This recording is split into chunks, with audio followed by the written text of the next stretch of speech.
Welcome to the Blogger Genius podcast, brought to you by MiloTree. Here's your host, Jillian Leslie. Hello, everyone. Welcome back to the Blogger Genius. Before I get started, I want to announce that we have a program called the MiloTree Membership Group. And we were listening to what you guys were telling us in terms of feedback. And one thing that you kept saying is getting tech support is difficult as a blogger. Bloggers have to wear so many hats. So the idea that you have to dig in and deal with all of the back-end technology related to your blog can be difficult. Also, we've heard that you want ongoing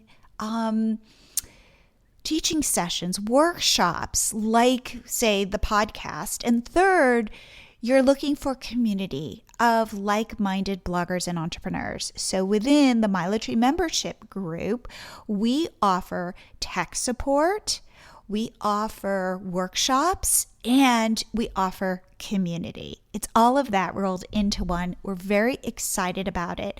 If you want, it's like having a whole support system behind you. So if you want to learn more, head to milotree.com/membership. It's a monthly membership, but you can cancel at any time. But we, as you can tell, are really committed to helping you succeed. Makes us happy. For today's episode, I have my friend Monica Froese back on the show. What we are talking about is business building. And we are talking about how to think about your blog as a business, how to roll up your sleeves and really get to know your audience, how to solve problems for your audience, how to sell to your audience. We give you the whole framework in this podcast episode. And I love Monica because she is so straight and her advice is so clear. I think you are really going to get a ton out of this interview. So without further delay, here is my interview with my friend Monica Froese from Redefining Mom. Monica, welcome to the show. Well, thank you so much for having me again. And I was just saying to you that your episodes are some of my most popular. So I was very excited to get you back. I think we've recorded some really good ones. Like the first one was right after I had the baby, which I still think is one of my favorite because it's like a snapshot in time where I get to listen to how I was feeling in that postpartum period. Yes. And I think that you were so authentic and honest about the struggles. Yeah. And I think but I think that there was something, I think other people could see themselves in that struggle to go, yeah, that explains all those feelings that I'm having. Yeah, for real. And I've gotten emails with people who told me that really helped them. So I appreciate you having me on so that I can share that kind of stuff with people. Absolutely. So what I wanted to talk about with you today is products. Yeah. Because you sell, really, you've built your business, you can tell me if this is true, by serving needs, finding needs, serving those needs to your audience. And we talked about this before, which is when you started Redefining Mom, like you were a variety of different things. And I think that you've been able to potentially kind of find your sweet spot. Yes, I would say that even probably a lot has even changed since the last time we talked in terms of my product strategy. So when Redefining Mom started in 2013, there were no products because I was working full-time corporate, didn't have time for that. When I decided to start taking it serious, I knew that I really wanted to do products, but I needed somewhere to start. So I had this brand, Redefining Mom, which is for working moms. Now it's morphed from, it was for corporate working moms and like time management for corporate working moms. And we've morphed into helping moms balance running a business and motherhood. So it's taking them out of corporate and moving them into like the entrepreneurial space, but we still cater to the mom needs and the business needs. But what has happened is, so when I got started with Redefining Mom and creating products, it was very much geared towards the stuff that moms needed to address. And I started with products Didn't you start with like a Google Sheet or a spreadsheet or something for yourself? Still one of my best-selling products. Yeah. So I basically, in 2016, I remember this. It was June of 2016. I was 2 months away from completely cutting off my W-2 wage, and I wanted to accelerate the process, and I wanted the quickest win I could get. And my husband actually said to me, because we had this really awesome family budget spreadsheet that we had developed while we were in corporate to manage our finances. We got out of $65,000 in debt doing it or using it. And he's like, moms need this. Why don't you just throw this up as your product and see how it goes? Well, it ended up going very well, which was like my first sign of understanding what people need and then how to fill that gap. So it was like a light bulb moment. It was a light bulb moment. And I would say it took a few months for it to be a light bulb moment, because I didn't really know what I was looking at. Like, why are all these people buying this stuff or buying this spreadsheet? And I had to like back into it. So it took a few months to try to dissect what was going on. Like, why was this such a big hit? And, part of it was the uniqueness of Pinterest at the time, and still the uniqueness of Pinterest, which we can talk about. But at the time in 2016, you could get a lot of organic traffic pretty fast. Like, you could rank under keywords pretty fast in 2016. And this happened to take off for me.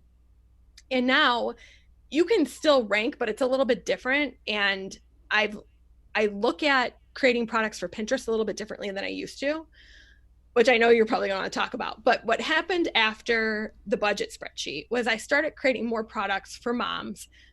Specifically, like I had a course, which I've since retired, which was to help moms take their corporate skills and repurpose them into the online world.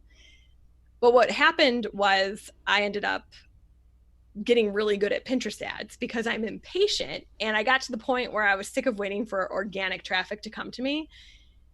I really wanted to have more metrics that I could look at. I love looking at data, and organically, you only have so many metrics that you can go off of. Like, you can't see specifically what keywords are getting you traffic, clicks, conversions, but promoted pins would tell me that. So I got really good at that. And of course, as soon as you get good at something that nobody else is doing, everybody wants to know how you did that. And so teaching promoted pins took on this life of its own. And this went for, I developed the promoted pins course right before I had the baby at the end of 2017.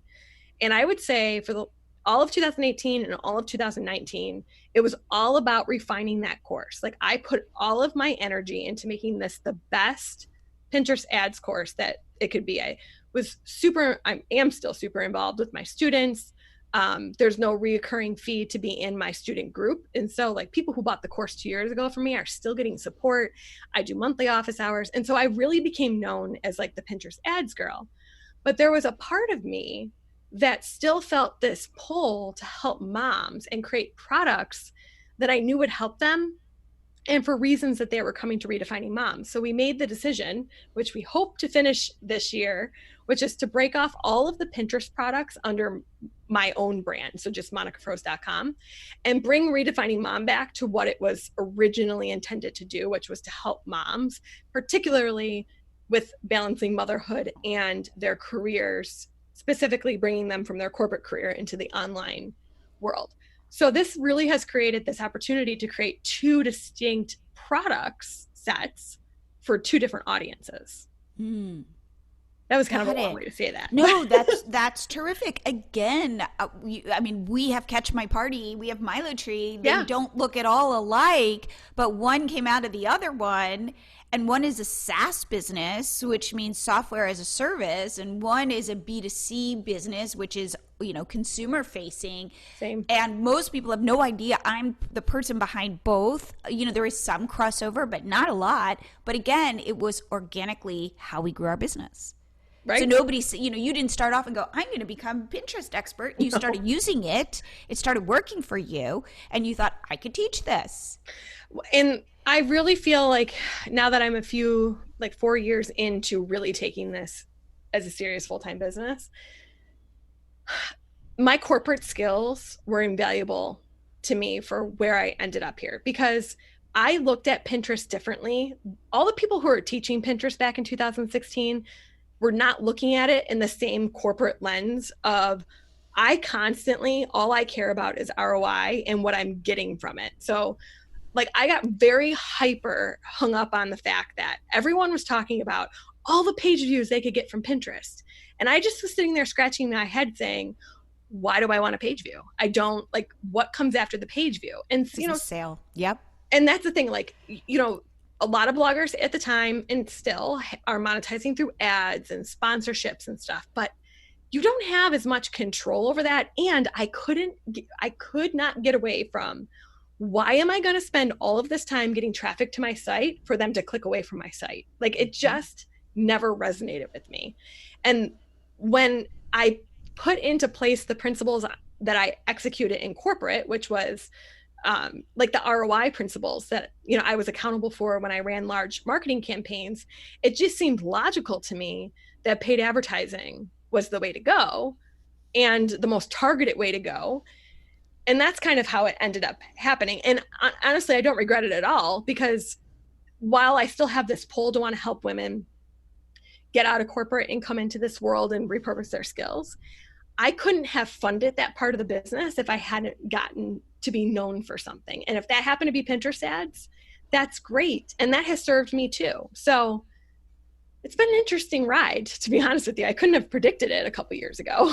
Absolutely. So there is this concept that I think about a lot. I talk about it a lot, and it's called emergent business building. And what that means is bottom up, not top down. So top down would be, I'm going to, I have this hypothesis and I'm going to go toward it and not be open to what my audience is saying to me, what people are coming to me for, that kind of thing.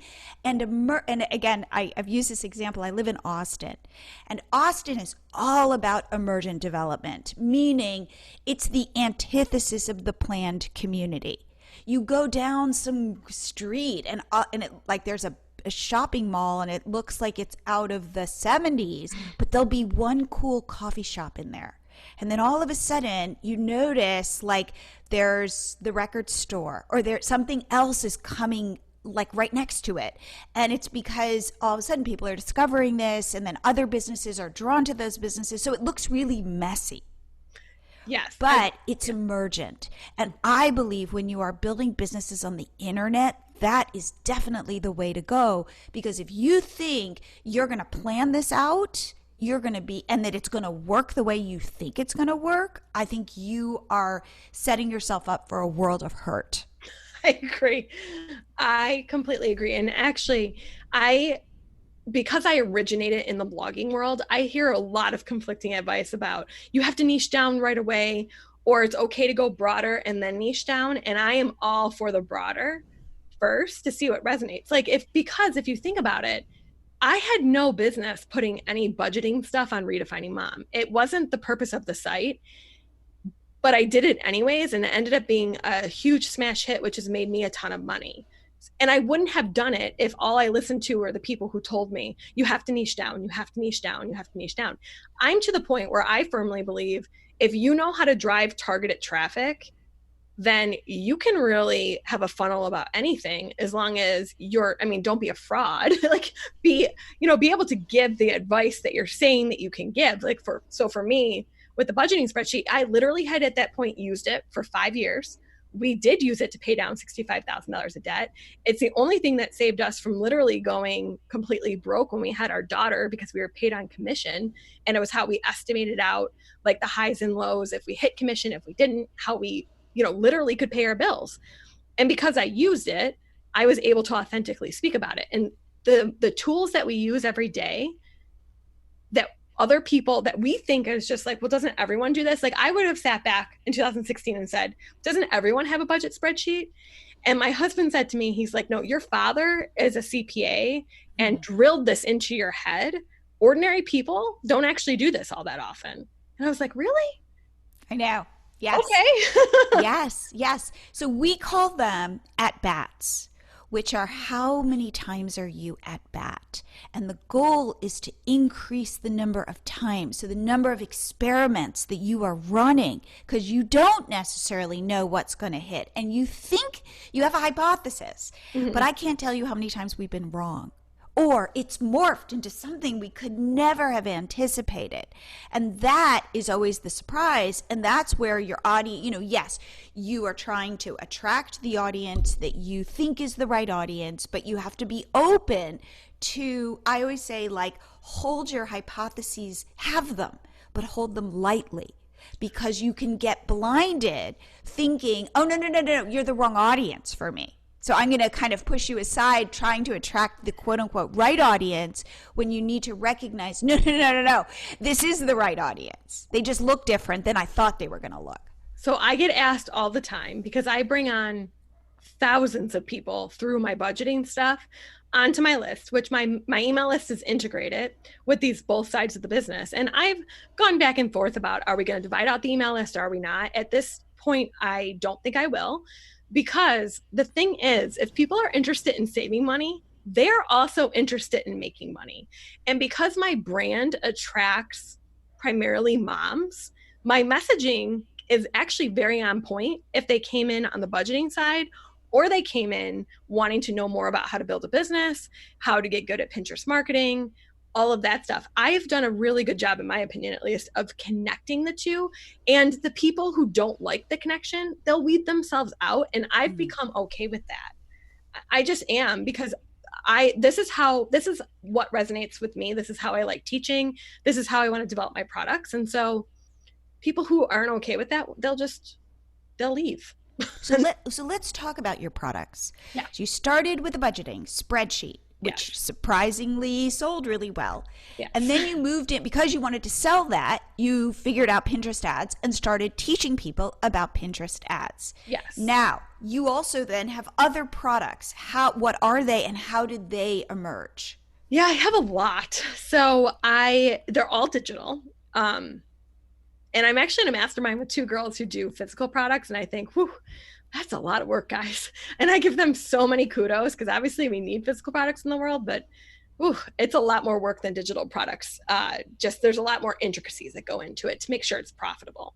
Right now we have, the order of things went, I had the budgeting spreadsheet, then I launched the course, which was to help moms in similar positions to me who were in corporate and they're like, I want to have a career, but I also want more time with my kids. How do I make that happen? And it's like, no, you are smart, and you can take what you've learned in corporate and bring it over to this world. So that was the next thing. From there, what ended up happening was, because people were saying, how are you getting all of these leads? How are you selling these products? And I was selling them with Pinterest. So it started with a 13 video course that I made for friends, because I got asked the same questions of what I did on Pinterest. I literally gave these 13 videos away just to friends. And they're like, you should have people pay you for this. Like, this is really good. This is better than other courses I've taken on Pinterest. And I wasn't even trying to make it a course. So then I put it up for sale, and that was my original organic marketing course. So wait, this is not your Pinterest course. This is the separate. Organic. Yes, this is. Okay. So it started with me teaching organic Pinterest marketing to people who simply just in conversation were asking me questions. And then I turned that into a course that I did an actual launch for that in like mid 2017. And that went well. At the time, I was also very heavily invested in getting traffic to the mom side of my business with Pinterest, using Pinterest ads. So I had the budgeting spreadsheet. I have a few other template spreadsheets, a planner, stuff like that. And so my blogging friends who took my Pinterest organic course were then like, I want to learn how to do this next level things. Because it really at that time was definitely next level. I mean, I would argue it's still next level, because not a lot of people actually do Pinterest ads still. But it was certainly next level at that point, because all anyone talked about was organic, and nobody talked about the power of Pinterest ads. So they actually, in my third trimester, pushed me into launching this course, which I was so adamant I didn't have time for. I didn't want to do. I just wanted to have this baby. I wanted to go nesting. I am so thankful to my friends that pushed me to do this, because clearly it was a huge gap out there. It was stuff that people wanted to know, but they didn't know they needed to know it almost. It was like they didn't know they needed it until someone was there presenting it to them. It's kind of what ended up happening. And when I was on maternity leave, I was getting very big influencers, like people that I had followed for years, sending me DMs saying, can I get this course? And I was sitting there saying, I just had a baby. I'm not working because I didn't have help or anything at this point. So I was like, no, I had a baby. I don't have time for this. And my husband tapped me on the shoulder and said, maybe you should take a day and open the cart since these people are begging to give you money and let them in. And I was like, okay, so we did that. And then I came back from maternity leave and I got really invested in making that course the best it could be, while having this calling to wanting to get back to creating other products that I could put behind funnels. Because as I was doing the Pinterest ads course, what was this prevailing thing that I kept running into was, when you are ready to run an ad, you need an offer that converts. Like, you should not put money behind something that doesn't convert. Overwhelmingly, I was getting people joining my Pinterest ads course that didn't have a converting offer. And that could be converting someone onto your email list, converting someone into a sale. They didn't have an offer. So then they would run an ad and they'd come to me with data. Even though I said this all in the course, I don't think it necessarily resonated. They just wanted to get to the running the ad part. So they'd run the ad and they'd come to me with data and they'd say, this didn't work. And I'd say, what is your objective? And overwhelmingly, they'd say, to get traffic. Well, why? Then my question would be like, why? What is the traffic for? Well, I don't know. Just, I have ads on my site. Yes. And by the way, we talk about this all the time.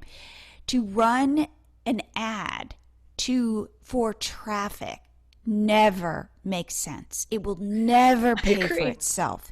So if you are thinking that you're going to boost now, if, for example, you're working with a brand and you do some sort of sponsored content and you want to show the brand that you've got traffic to make the brand happy because they've paid you a bunch of money for this, it's worth putting some money behind that to go, look at my numbers.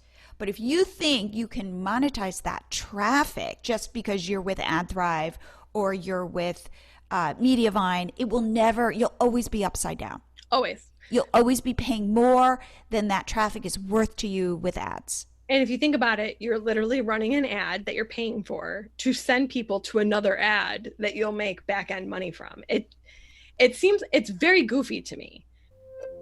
Given this uncertain time, as online entrepreneurs, all we crave is certainty. So what if I could promise you that growing your social media followers on Instagram, Facebook, Pinterest, YouTube, plus your email list could happen automatically? All you need is a blog or a site you own and some visitors, and I guarantee that the MiloTree pop-up app will automatically convert those visitors into followers and subscribers, and you don't have to do a thing.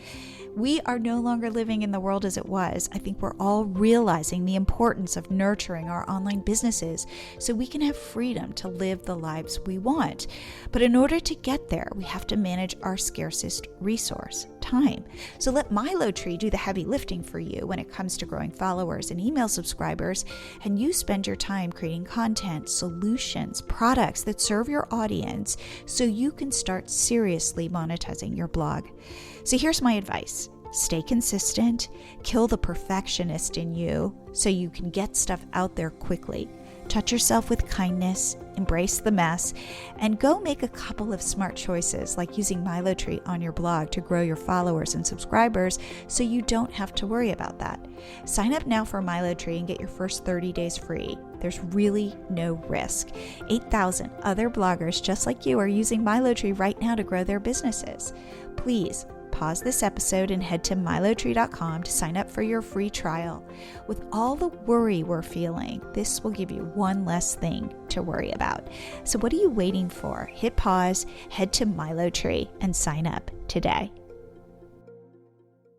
So what ended up happening through running this course and getting very dedicated to being in it for these 2 years and not letting myself diverge off and create all these new products is I started to see the gaps. And I took notes of these gaps, but I was resistant to filling them until I had that course so buttoned in and the students were doing really well with it. Once I got to that point, and I would say that took just under 2 years. So I started the course in November of 17, and in November of 19 is really when we started launching, again, different products. So the first thing we did was we realized that some people had really ugly landing pages. And it matters for conversions.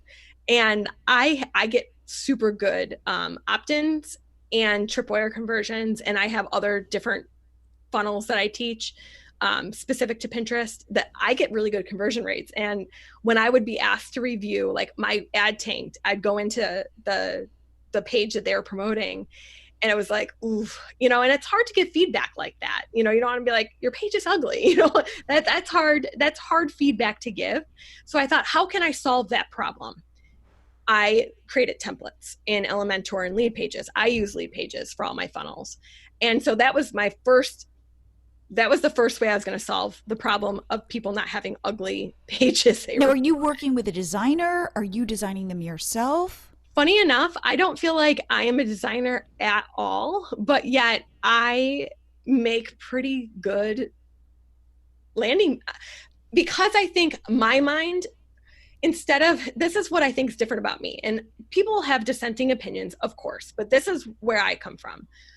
I like pretty things that convert. So first in my mind was, how do I get this to convert? Second in my mind is, how do I make this look aesthetically appealing? Because, and this is super important, Pinterest is a visual search engine. People expect to come from Pinterest and see a pretty things. And I was seeing so many funnels that had ads popping up and pop-ups here and pop-ups there. And it's like, guys, like a display ad should never be on a sales page. Never. Ever. Never. For MiloTree, we create it so that you can turn it off on certain pages. And people say, why would I turn it off? And I go, if you are selling something, you do not want to distract from the sale. Even if it's my product, turn it off. Same. Yeah, exactly. And that's the stuff that, I just feel like there was a big gap of understanding that. And so we started with the templates, and those went super well. And then these are templates for landing pages. For landing pages. So luckily I have a full-time employee. Her name's Haley. She's amazing. She's like saved my life through all of this. I created them on Lead Pages, and she duplicated them on Elementor. So we have two solutions, Lead Pages and Elementor. Here's the difference between my templates and what you see on the market for other people's templates. A lot of template sellers are giving you templates in different like color palettes, right? So the whole point is that you actually take the template and use it as is. Mine are not designed like that. Mine are designed with the conversion mechanism in mind, and you have to plug in your branding to it. So it's like branding agnostic. I'm not giving you different color palettes or anything like that.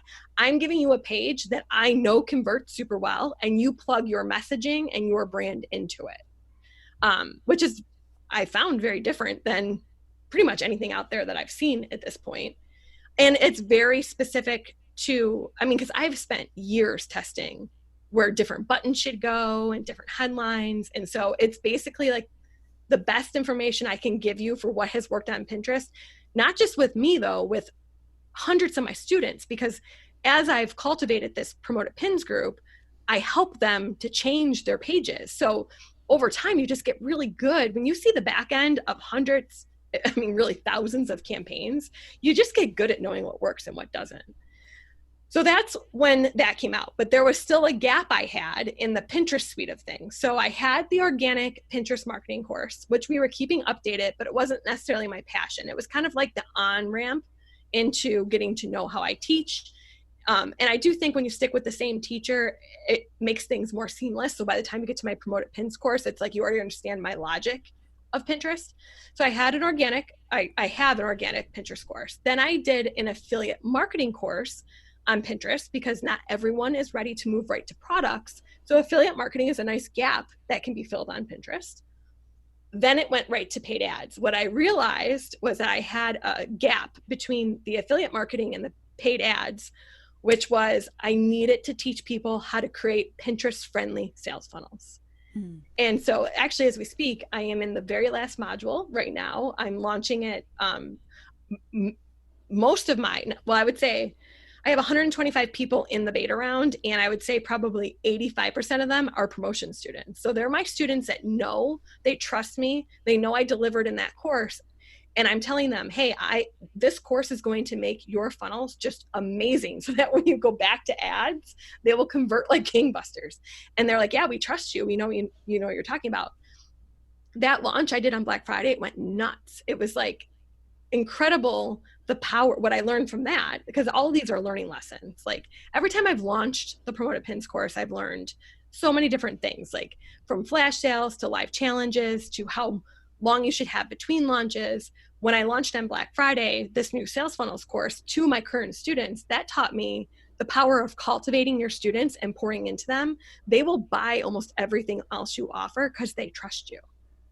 And I'm like, whoa, light bulb. Like, I mean, that's logic, right? It's actually very logical, but it was such a light bulb moment for me to realize that that everything I did over those 2 years really meant something. So that's what we're doing now, is teaching people. And when this is over, it's kind of like the last installment of my Pinterest. Then I have like really a whole framework in place.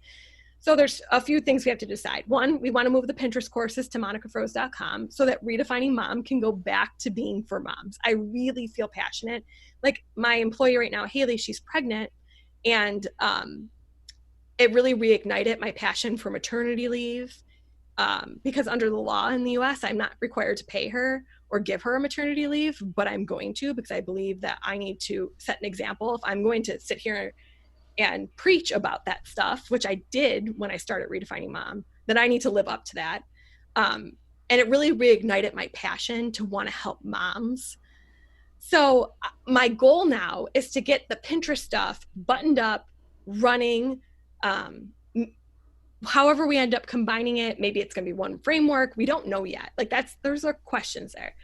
And then that's going to be moved over into its own thing. And then I want to dive back into creating more funnels and more products for the mom side of the house. I love that. And just to go back for a second to filling in gaps, I noticed, because I'm on your email list, that you are always coming out with templates for pins and, selling them or offering some, I think for free. I don't know how you do it, but you are what I love what you're saying of, I notice a gap, I fill it. Yes. I feel like when I got started, there were a lot of like marketing people, gurus, experts that would say stuff like that. Like, listen to what your audience is telling you and then create the product that they want. And for some reason that never clicked for me. I'm like, it didn't resonate until I was in the weeds. And this is part of the reason why I don't want people to get stuck. I see so many people getting stuck in the questions that they should not be getting stuck in, because you don't know until you try. Like, you have to start putting stuff out there so you understand what people want from you, and then you move forward. Like, if I had never done the Promoted Pins course, I never would have realized how important teaching the sales funnel piece was. I needed all of that. I would say, and you can tell me what you think, the more you are willing to roll up your sleeves and get in the muck with your customers, the more success you'll have, because it's in the muck, it's in the confusions, you can't be kind of above it all thinking you're going to sell stuff to people. You need to get down and dirty. Like, it's, I always talk about this. Get on the phone. Oh, yeah. Do things that do not scale. You think you're going to set up all these automations. They're all going to be working in the background and the money's just going to come. And it's like, you take that person who's asking you questions and you say, hey, could we do like a 10-minute phone call? Of course, you can't do that 100 times, but you could do it 3 times. You could do it 5 times. And that for me has been, for us, we've been successful in businesses where we understand where people are struggling, like from a visceral place, not from an intellectual place. So one of the things that I like to tell people, because everyone always wants to look at where I am now and they forget all the things I had to do to get here. I used to do 15-minute calls all the time. I had a free Facebook group that I had regular teaching lives in that I never missed for like a year and a half. Like, so I ended up having to close the group when the baby was born just because I couldn't keep up with it. And I didn't have an employee at that point either. But the point, like, I showed up for free for a very, very long time to understand what people wanted. It wasn't just a matter of I put up a funnel and it did well. Like, Yeah. it's like magic. It's not exactly like now. I'm not going to lie. I can put up a funnel now and I can get it to do well without ever getting on the phone with someone. But I've learned so much over the 4 years. It's all of that experience that has gotten me to the point that I can do that now. Absolutely. So it's messy. Like, those are always my thing. Like, don't think it's neat. Don't think it's like you just kind of follow what, you pay thousands of dollars for a course and boom, all of a sudden you're going to have business and it's all going to work out.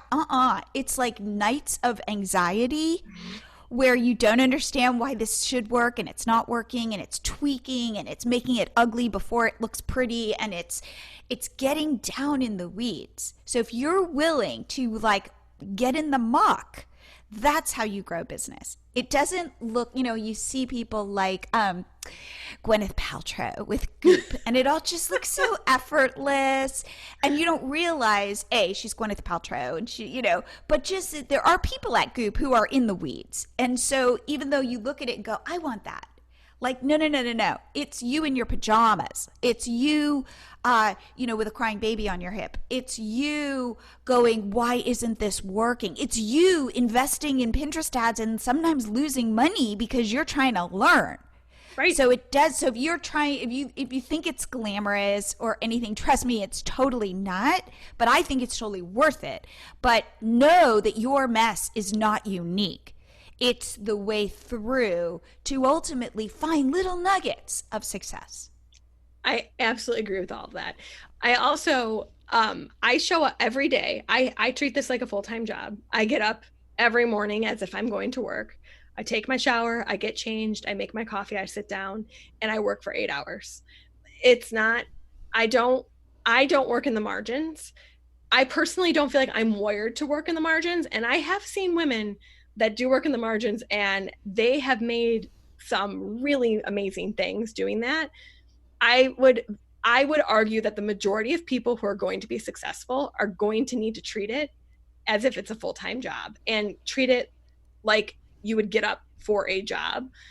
There are plenty of days, like this morning, I got a migraine and it would have been much easier for me to close my computer and not be on this podcast and not finish the Facebook ads I'm going to finish when I get off this podcast and not finish the last module of my course. That's the easier route. And I could justify the crap out of that, but I'm not going to, because that's not what gets me to the next step. It's all building blocks.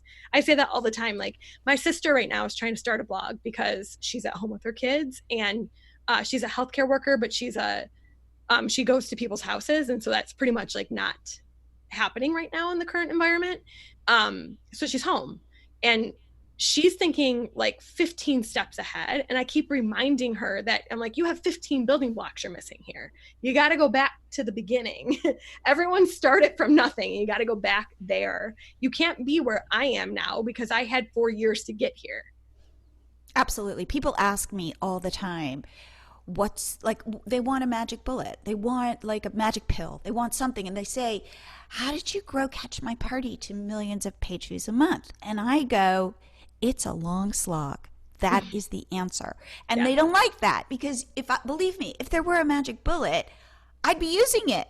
But Me too. And I'd be selling it for like millions of dollars. But the truth is, again, you make mistakes. You make a couple smart decisions along the way.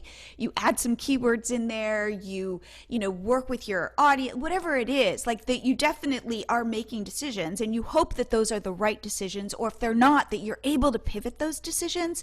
But for me, I would argue it's all about showing up.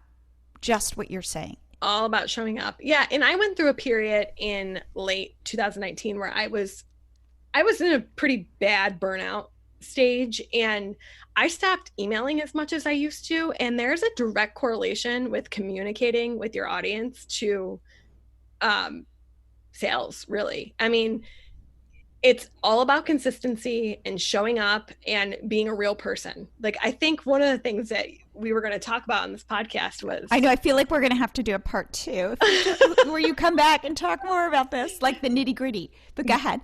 Well, I've took notes before we got in here. Okay. I know at some point in my notes, I said that I said it right here. Connection, and more connection, especially when you're first getting started. Tell us, and then like how I have my free group and I went live every single day. And in my paid course, I show up every single day. They didn't just pay me money and then I disappear. And I end it with reputation is everything. To me, reputation, and I've said this so many times and I firmly believe it, I will make money slower if it means keeping my integrity and my ethics in place. And I love that. I think it's something that unfortunately, there are people that make money online that are not ethical and they don't keep their integrity in place. And I don't want to be that person. And I feel if you want to be in it for the long term, that's the answer, because people can ultimately, I believe that it gets discovered. You know, like I believe that if you work in the internet, you have to weirdly believe in karma. Yeah.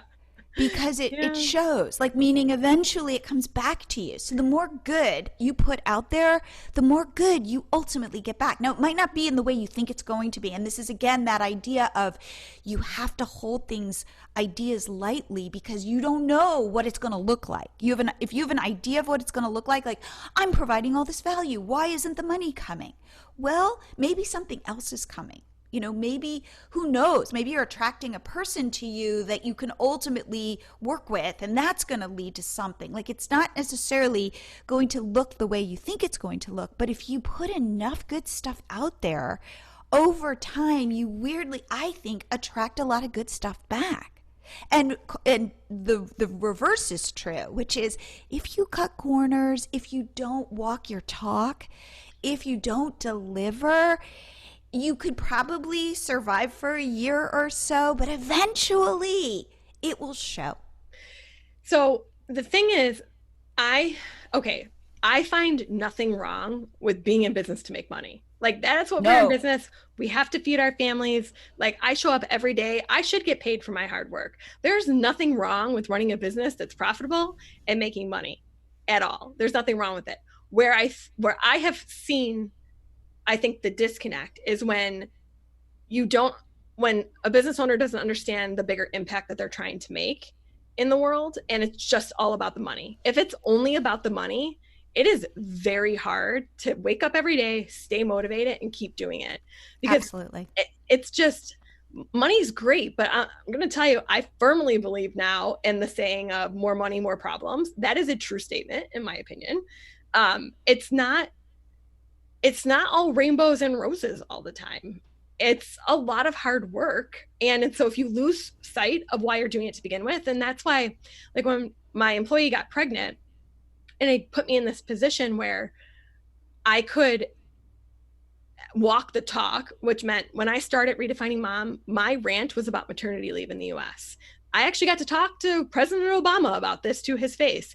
And I will never forget when he said to me, he's like, so what are you going to do about it? That was what ignited me to start this, like, to make this a business that served moms, not just about money, but it was about making a greater impact. So when she got pregnant, I actually can see and hear him saying this to me. What are you going to do about it? Well, you know what? I am going to offer her a paid maternity leave because she deserves that. I ranted about that, and I am not going to contribute to that problem. And I would say, by you doing that, which is, it's a sacrifice to you because you're not going to have an employee and money's going out the door.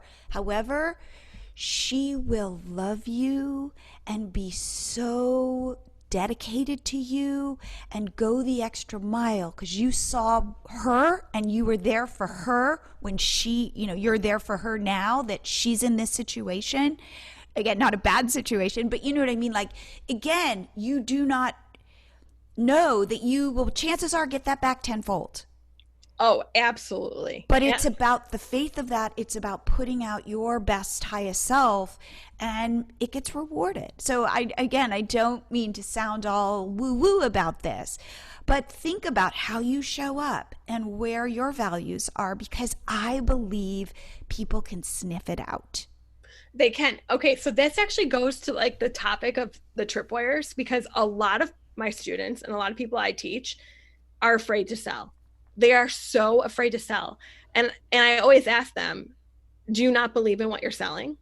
Because if you believe in what you're selling, you wouldn't be afraid to sell. I got to a point in this, I think it was the last launch I did for the Promoted Pins course.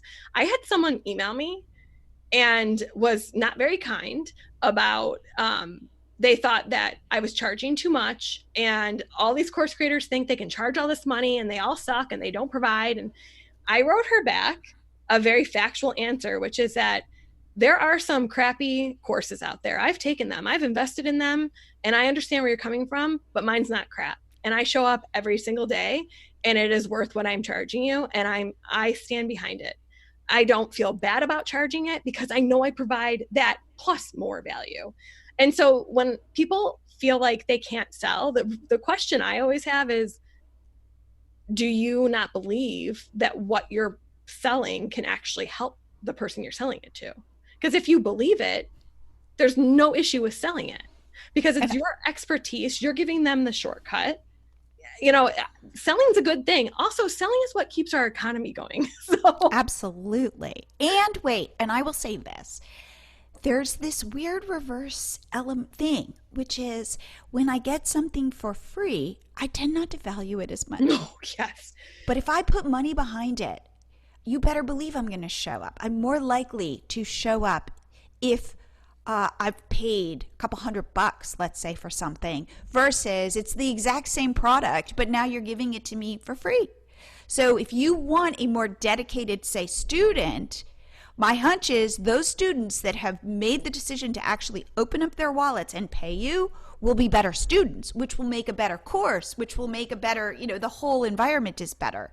So free is not always better. In fact, I would argue if you are providing value, you charge for it because you want to attract the kind of customer who's willing to pay for it. Exactly. And so when you offer something for free to get a conversion, to get people on your list, that should be to give, the way I view it and the way I teach it is, that's to give them a taste of who you are and what you know and what you can offer them.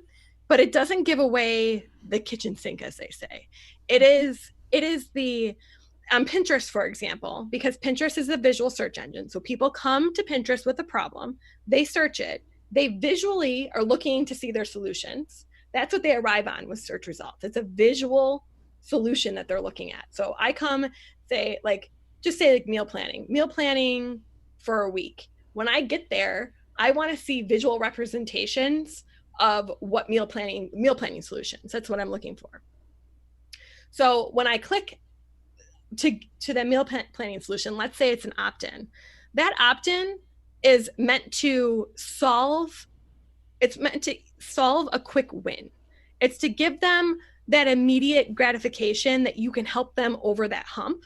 And then your paid product is like, and it can go to, there's two different ways. On Pinterest, the opt-in can be a layer of your solution, like the first prong of your solution, and the paid is the rest. It's how they take that first prong and make it an actual like system. Or your opt-in can be the what and the why. Like, this is why you need this. This is how it will help you. And then your paid product is the how. So there's two different ways that you can look at it. I would say I lean more towards the what and the why, and the paid product is the how. So I like that. Oh, I like that. Okay. So Monica, I feel like we could talk forever, and I know that you have a hard stop. Will you come back? Can we put this in our calendars where we talk about the tactics? I feel like you and I, we are so like-minded. I'm so happy to know you as my, online friend on the East Coast, because I feel like my audience loves the tactics, what not to do, what to do, that kind of thing. So interesting too that you say that, because my course on sales funnels is broken down Strategy is the first 3 modules, and the last 3 are tactics. And I say in the course, you cannot have the tactics without the strategy. And everyone wants to go to the tactics always and not have the strategy. And that's when you fail. And I seriously take my students kicking and screaming sometimes through the strategy. Like they just want to tell me where to put this and tell me where to put that. And no, I will not. I refuse, because if you don't understand the strategy, if you don't understand the problem you're solving, if you don't get all of that and how it fits into the bigger picture, that you can have all the tactics in the world and it will not help you make sales. Absolutely. Absolutely. Okay, Monica, I love talking to you. So we're literally going to hang up this call and schedule part 2. If you're cool with that. I'm cool with that. And I just love that you come on the show and you share so much. Well, I'm really glad that you have me and that people listen. I love doing this. All right. So until part 2. Yeah, until part 2. My big takeaway from this episode is how putting in some thought about how to attract your audience, how to provide them with a quick win, and then ultimately sell them on the solution, I think is really powerful. I think to step back in your own business and think about putting these pieces together, lining them up so they all make sense, is what I recommend. And it takes some thought. It really does. If you want to talk product with me, please reach out at Jillian@MiloTree.com. And I'd love to hear what you're thinking and give you some feedback. Also, I want to say, do check out the MiloTree membership. So it's MiloTree.com/membership. If you are looking for tech support, ongoing tech support, so we've got your back. So when you want to make a change to your blog, we can do that for you. Also, it provides you with workshops, ongoing workshops of what are cutting edge strategies that we want to share with you, both strategies that are working in our business, but also strategies that we are seeing work in people's businesses and also community, because being an online entrepreneur can sometimes feel lonely. It can feel like you are yelling into the abyss and you're not sure anybody is listening. Well, I'm listening and this community is listening. So if any of those things are interesting to you, and you can roll them all into one, please head to MiloTree.com/membership. And again, there are no contracts or anything, so there's really no risk. And I will see you here again next week.